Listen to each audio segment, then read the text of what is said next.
going and we're recording. Hi. I just had a great session talking about, let's see, here comes my sweet Debrian. So I got to talk about the Don't Be a Bully project, um, and that was awesome. And I am now doing Bible study. So I made it in time, just barely.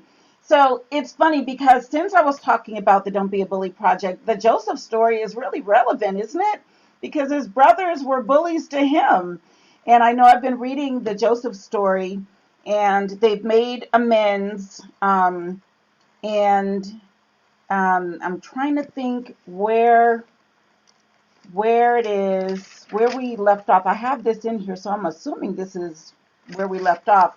But I just want to talk a little bit about, I was thinking about the different bullies and things like that in the Bible, which, first I think about Cain and Abel and, right from the very beginning with siblings. And it's so interesting as I've talked to students who have mentioned to me about being bullied. One of the things that they've said is that they've been bullied at home. They've been bullied not just by a parent, which I hear a lot, that there are abusive parents, and that either causes their child to be a bully or it causes their child to be a victim because they're, used to being bullied.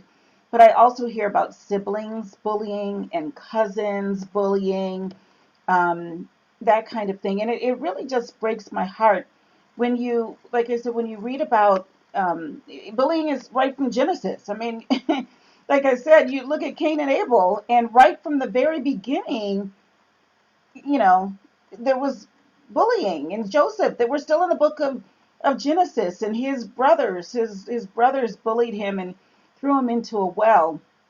And it's interesting. I know it's been going on since biblical times, but I'm still determined to stop it. I'm still determined to stop it. Just because something's been going on, it's wrong. It's been wrong from jump. And if I can do something that can help make it better, then that is what I intend to do. And so, um, the production that we're working on, we don't do that here, is designed to address bullying, and in middle school specifically, where it's the worst. Um, and that's what we talked about on tonight's presentation. If you weren't there and you want to find out more information, just inbox me and I'd be happy to share it with you. But I was thinking through, I'm tired of bullies, to be honest with you. I don't want to read about more bullies tonight. I think instead what I'm going to read about, and I just need to turn to it. I sort of know where it is, so I'll find it. Yeah. David and Goliath. Oh yeah, baby. We're going to read how this culprit and this target, this potential target, it didn't turn out the way that Goliath thought it would turn out. So I'm going to read from 1 Samuel chapter 17.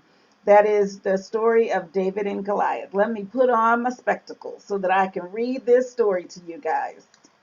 All right, here we go. It says, now the Philistines, gathered their forces for war and assembled at Soko in Judah.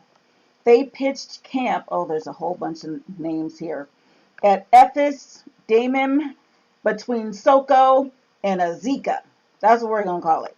Saul and the Israelites assembled and camped in the valley of Elah and drew up their battle line to meet the Philistines. The Philistines occupied one hill and the Israelites another, with the valley between them. A champion named Goliath, who was from Gath, came out of the Philistine camp. He was over 9 feet tall. He had a bronze helmet on his head and wore a coat of scale armor of bronze weighing 5,000 shekels. And they said down here a shekel. Oh, 5,000 shekels is about 125 pounds. Now, there's some of you who are out there who are only 125 pounds. So his armor weighed that. On his legs, he wore bronze greaves. Not sure what those are. We'll call them some pants. And a bronze javelin was slung on his back. 9 feet tall, y'all. You know, some of you aren't even 6 feet. I'm not 6 feet. His spear shaft was like a weaver's rod, and its iron point weighed 600 shekels. That is about 15 pounds. Just the point weighed about 15 pounds. Think about a 5 pound bag of sugar. You know, that's a 5 pound bag. Mm-mm-mm. Just the point of his spear weighed 3 times a 5 pound bag of sugar. Goliath stood and shouted to the ranks of Israel, "Why do you come out and line up for battle? Am I not a Philistine? And are you not the servants of Saul? Choose a man and have him come down to me. If he is able to fight and kill me, we will become your subjects. But if I overcome him and kill him, you will become our subjects and serve us." Then the Philistine said, "This day I defy the ranks of Israel. Give me a man and let us fight each other." On hearing the Philistine's words, Saul and all the Israelites were dismayed and terrified. Okay, now first let me just stop here a minute. Who said that Goliath gets to make the rules? This is a problem with bullies. They think they get to make the rules. So Goliath made these rules. Yeah, what are your whole ranks doing? Like if they had used the ranks, they could have maybe defeated him, right? But no, he said, no, you just send one man out to fight me. And if I kill him, then you all are our subjects. And if he kills me, then we're yours. Why does he get to make the rules? They should have just started shooting arrows at him. Just right then and there. That's what I'm saying. But bullies think that they are the hook and bull. They're like, I get to make the rules. You all have to do blah, blah, blah. You got to give me your lunch money. You have to do that. You have to do my homework. You got to blah, blah. You don't make the rules. You are not the boss of me. But even the king, it said they were all dismayed. That's their first problem, is they gave him the upper hand. They let him make the rules. I'm just saying.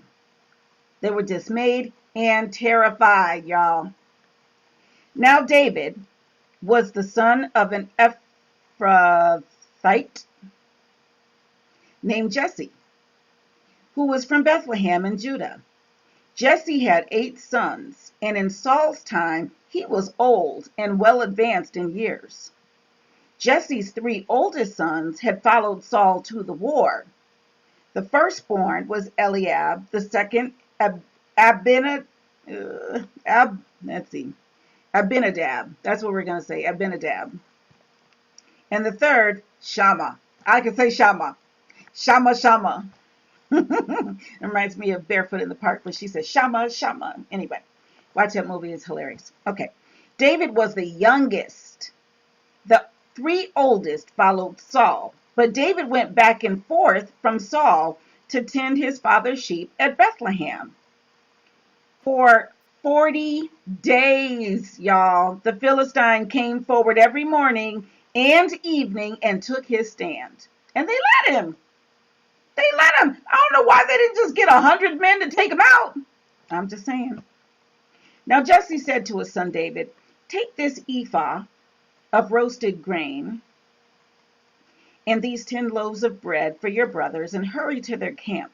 Take along these 10 cheeses to the commander of their unit." He's so nice. Thank you, Jesse. "See how your brothers are and bring back some assurance from them. They are with Saul and all the men of Israel in the valley of Elah, fighting against the Philistines." So he's thinking they're up there fighting. All they're doing is hiding because nobody wants to go and fight Goliath. Early in the morning, David left the flock with a shepherd, loaded up and set out as Jesse had directed. He reached the camp as the army was going out to its battle positions, shouting the war cry. Israel and the Philistines were drawing up their lines facing each other. David left his things with the keeper of supplies, ran to the battle lines, and greeted his brothers. As he was talking with them, Goliath, the Philistine champion from Gath, stepped out from his lines and shouted his usual defiance. They called it defiance. And David heard it. When the Israelites saw the man, they all ran from him in great fear. Now the Israelites had been saying, "Do you see how this man keeps coming out? He comes out to defy Israel. The king will give great wealth to the man who kills him. He will also give him his daughter in marriage and will exempt his father's family from taxes in Israel." We got stuff. If y'all are brave enough to go up and beat this dude, just fight and beat him. We'll give you, you can get married. We got some money for you. You don't have to pay taxes, free hospital care. Like, what you need? What you need? We'll send you some stuff. We got you. David asked the men standing near him, "What will be done for the man who kills his Philistine and removes this disgrace from Israel? Who is this uncircumcised Philistine that he should defy the armies of the living God?" He literally called him out, uncircumcised Philistine. They repeated to him what they had been saying and told him, "This is what will be done for the man who kills him." When Eliab, David's oldest brother, heard him speaking with the men, he burned with anger at him and asked, "Why have you come down here? And with whom did you leave those few sheep in the desert? I know how conceited you are and how wicked your heart is. You came down only to watch the battle." You know what? Let me tell you something right now. People show who they are. What they accuse you of, that's how they are. That's their heart. He's blowing the whistle on his own little conceited and wicked heart. That's who Eliab is. So when people start calling names, "Oh, you do this or you do that," or they're thinking the worst of you, where's the mirror? Just do this. Let me get my mirror right here. Just be like, "Here you go. There you go. There you're right there. That's you right there. Pull your mirror out. Just do it. Pull your mirror out." That's all I'm saying. "Now what have I done?" said David. "Can't I even speak?" Thank you, David, for sticking up for yourself. He didn't crouch and hide and be like, "Oh, my brother said that." Oh, he said, "Now what have I done? Can't I speak?" He then turned away. He gave him the hand. Turned away to someone else and brought up the same matter. He was like, "Speak to it." And the men answered him as before. What David said was overheard and reported to Saul, and Saul sent for him. David said to Saul, "Let no one lose heart on account of this Philistine. Your servant will go and fight him." Saul replied, "You are not able to go out against this Philistine and fight him. You are only a boy. And he has been a fighting man from his youth. He grew up a man. He ain't never been a boy. Goliath's been a man all his life. He came out of the womb a man. You just a boy." He said he has been a fighting man from his youth. But David said to Saul, "Your servant has been keeping his father's sheep. When a lion or a bear came and carried off a sheep from the flock, I went after it, struck it, and rescued the sheep from its mouth. When it turned on me, I seized it by its hair, struck it, and killed it. Your servant has killed both the lion and the bear. This uncircumcised Philistine will be like one of them." You better know who you serve. Serving the king of this is the living God. He gave me this power. He said, "Don't be afraid of that little uncircumcised Philistine. I don't care how tall he is. If I can grab a lion, that's not even a human. I can handle this 9-foot tall uncircumcised Philistine." Shoot, that's what you better do it, David. Do it. That's what I'm saying. He said, "Your servant has killed both the lion and the bear. This uncircumcised Philistine will be like one of them because he has defied the armies of the living God. The Lord who delivered me from the paw of the lion and the paw of the bear will deliver me from the paw of this Philistine." He said hand, but it's the paw. A little fuzzy, probably hairy, David was like, "What?" Saul said to David, "Go, and the Lord be with you." Because, you really don't want to argue when he's calling the Lord's name. Like, the Lord has delivered me. Our living God is. So you don't want to be the one talking about, he can't do this, though. He maybe could do that, but he can't. You don't want to go there. You don't want to tell somebody what God cannot do. So, yeah, I said too much. This is official, I said too much. Hands up. Oh, said too much. So Saul said, "Go, and the Lord be with you." Then Saul dressed David in his own tunic. He put a coat of armor on him and a bronze helmet on his head. David fastened on his sword over the tunic and tried walking around because he was not used to them. I cannot go in these. He wearing somebody else's pants. He's probably a little dude. He's got on. It was too much. I cannot go in these, he said to Saul, because I am not used to them. So he took them off. Then he took his staff in his hand, chose 5 smooth stones from the stream. I mean, just listen to what he's doing. He's like, I don't want to wear your armor. That's not what's going to help me. I'm going to do what the Lord says do. Let me look around. It'd be like me saying, I'm just going to go ahead and take these pins here. This is all I need. That's all God needs is these pins. I got 4 pins. I'm going to be good. That's all I need. He went to the stream and picked up 5 smooth stones. That's what he did. He put them in the pouch of his shepherd's bag and with his sling in his hand approached the Philistine. Meanwhile, the Philistine, with his shield bearer in front of him, kept coming closer to David. He looked David over and saw that he was only a boy, ruddy and handsome, and he despised him. He said to David, "Am I a dog that you come at me with sticks?" And the Philistine cursed David by his gods. "Come here," he said, "and I'll give your flesh to the birds of the air and the beasts of the field." David said, hold on. My whole screen just did something. Stop that screen. David said to the Philistine, "You come against me with sword and spear and javelin, but I come against you in the name of the Lord Almighty, the God of the armies of Israel, whom you have defied." So you got some sword and some spear and some javelin. I got God. Period.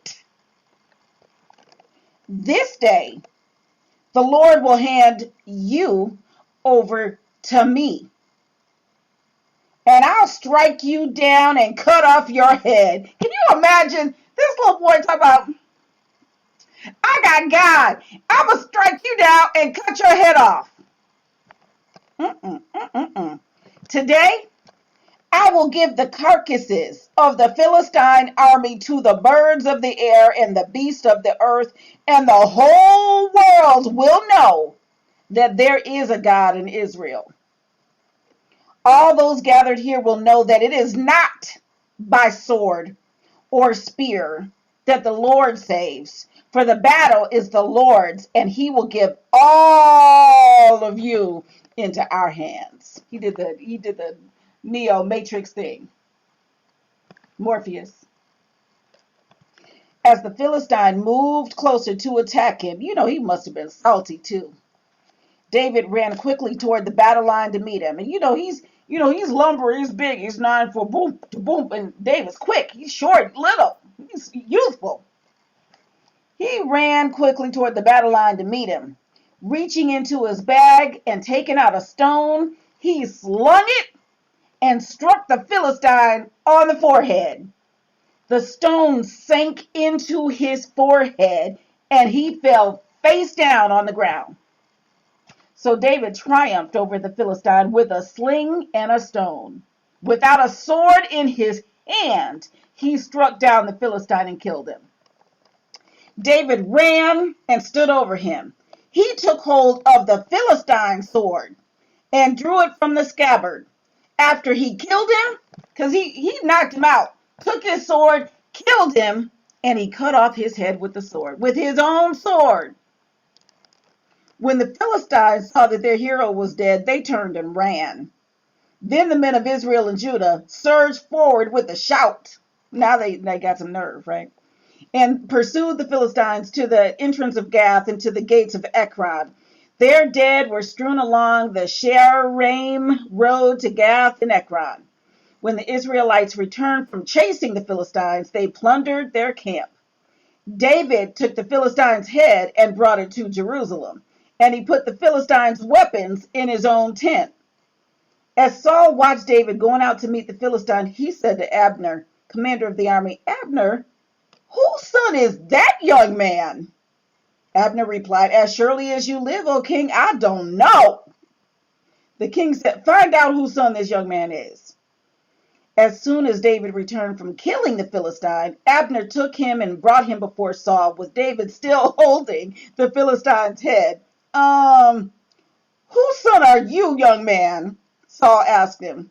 David said, I am the son of your servant, Jesse of Bethlehem. Boom. And then he dropped the head, mic drop. Boom. And that was that. It doesn't say that part. I added that in. But you know he did it. Boom. I'm Jesse's son. Bop. That's what I would have done. I'm just saying. Anyway, that was 1 Samuel chapter 17. Because we were not going to read one more bully story tonight. Not without some defeat. And so that's why we read 1 Samuel 17. I know my sister Dabrian is here. Dabrian, are you able to bring your camera on? If not, put it in the chat. I can't do it, but if you can, come on, girl. There she is. Woohoo! Hi, honey bunny. Hello. I'm so glad you read that. It was good. That was good. Yes. Victory. Victory. My favorite. Head drop. Boom. Boom. You know he dropped that head. You know he did it. I'm sure of it. I loved it. Do it. Yeah, I wasn't going to read not one more bully story, not on today. Yes. Yes. And I love it. He was like, whatever. Amen. Even when his brother tried to bully, he was like, yeah, whatever. I'll talk to somebody else. What are they going to do for the person who does this? What have I done? What? He did not want to hear it. He did not back down, even to his little wicked brother. Whatever, brother. Speak to the hand. I'm going over here. So he told that Philistine, yeah, you got your spear, your javelin. I got God. Watch this. Exactly. One stone. That's all I need. Pop. Exactly. Absolutely. Absolutely. That was it. He was done. He was done. Hi, sister. I know that my audio, I know that my video and my audio is going in and out, and I apologize, but hopefully it'll be clear enough for me to just express this one point that I wanted to say. It always struck me, pun intended, struck me with the fact that the stone hitting him in the forehead, that he didn't go backwards. I know. That he fell forward. Yep. And thinking about that, I'm just like, Lord, why did he fall forward? And thinking about it in terms of, yes, him being so big, and that it was him coming towards him, yep, that even with it hitting him like that it might have taken his head back. But his body was leaning forward. Him stunned, but his body was forward, so he went forward. I was just like, that's it. But yes, David. Yes. Yes, Gina, I had to read David and Goliath tonight. I don't know if you were watching on Facebook, but we weren't going to read about not one more bully tonight. We read how David kicked the booty of Goliath. Yes. That's what we were reading. And then he came in front of King Saul, and he's like, whose son are you? And he's holding the head still. He's like, I am the son of Jesse. Boom, drop the head. It doesn't say that, but I'm sure he did. Sure he did. Mic drop, head drop.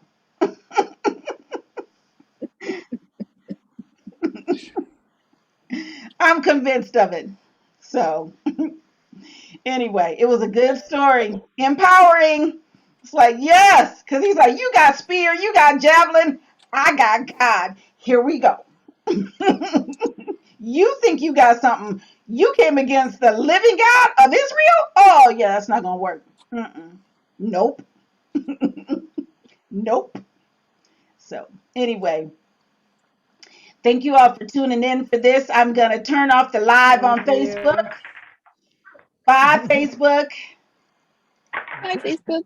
And I'll turn off the recording.